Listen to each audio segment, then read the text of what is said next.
জামায়াতে ইসলামীর কথিত পিআর আন্দোলন একটি সুচিন্তিত রাজনৈতিক প্রতারণা ছাড়া আর কিছু নয় বলে মন্তব্য করেছেন এনসিপির আহ্বায়ক নাহিদ ইসলাম। রবিবার বিকালে এক ফেসবুক পোস্টে কথা বলেন তিনি। বান্ডেল থাকলে প্রতি সেনমানিতে টাকা বাঁচবে।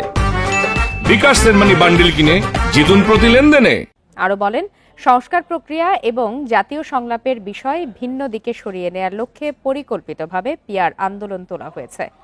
বলেন, তারা মৌলিক সংস্কার এবং বৃহত্তর জাতীয় ঐক্যের ভিত্তিতে জুলাই সনদের আইনি কাঠামো তৈরির আন্দোলন গড়ে তুলতে চেয়েছিলেন, কিন্তু জামায়াত এবং তার সহযোগীরা এটি ছিনতাই করেছে। জামায়াত একে একটি কাঠামোগত পিআর বিষয়ের মধ্যে সীমাবদ্ধ করে ফেলেছে। এটিকে জামায়াতের ক্ষুদ্র দলীয় স্বার্থ উদ্ধারের জন্য দর কষাকষির একটি হাতিয়ার হিসাবে ব্যবহার করেছে বলেও মন্তব্য করেন নাহিদ ইসলাম। এছাড়া জামায়াতে ইসলামী জুলাই অভ্যুত্থানের আগে ও পরে কখনোই সংস্কার আলোচনায় যুক্ত হয়নি বলে অভিযোগ নাহিদ ইসলামের।